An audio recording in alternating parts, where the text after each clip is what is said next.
these guys are going to be hyped. And given that couple extra days of preparation, if there's one thing I think Bobby Hurley can do, it is get guys a little bit more riled up.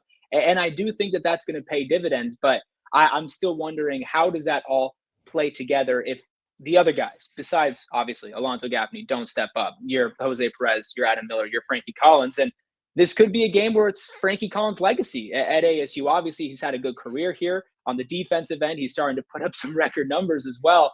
But in order to really cap off, you want to have that iconic moment. You want to have that iconic win. And I know there's been some Twitter and X discussion about the Des Cambridge shot and celebrating that, quote, iconic moment in the regular season. But if you're able to pull off a massive upside like that and you're able to spearhead it, like that could be a moment that you look back on at ASU history and be like, that was that guy's moment. Now, it's probably less likely it's going to be a guy like Alonzo Gaffney, but in games like this, you have those unlikely unsung heroes. And I'm wondering for you, you're kind of like unsung. This is a guy I'm looking at. He might step up and have a game that people did not expect him to have. Well, here's the thing about Arizona State this season is this is not a team that is capable of being carried by someone. Right. It's just not. And so unless you have 2.5 good games, right, happening at any given time, then this team's not going to win. For the streak in which they lost 7 out of 8 games, I think 5 of those games, Jose Perez was the leading scorer in a loss. And which is funny because I think on the season overall, Frankie Collins is still the team's leading scorer. And so it's really been it's really been not knowing what to expect from different players night in and night out. You do need more than one player above 15 points to even be competitive. And I think the biggest tell for Arizona State has been their record in conference play. They are 1-6 in games where they score 71 points or less. And they are 6-1 in games where they score 71 points or more. Like that line for them is 71, 72 points in order to even be competitive. And in order to get there, you need 2 guys carrying at least half of that. You have to. So that's you need 36 points between 2 guys. You know, is that going to come from Alonzo Gaffney? Is he going to give you 18? No.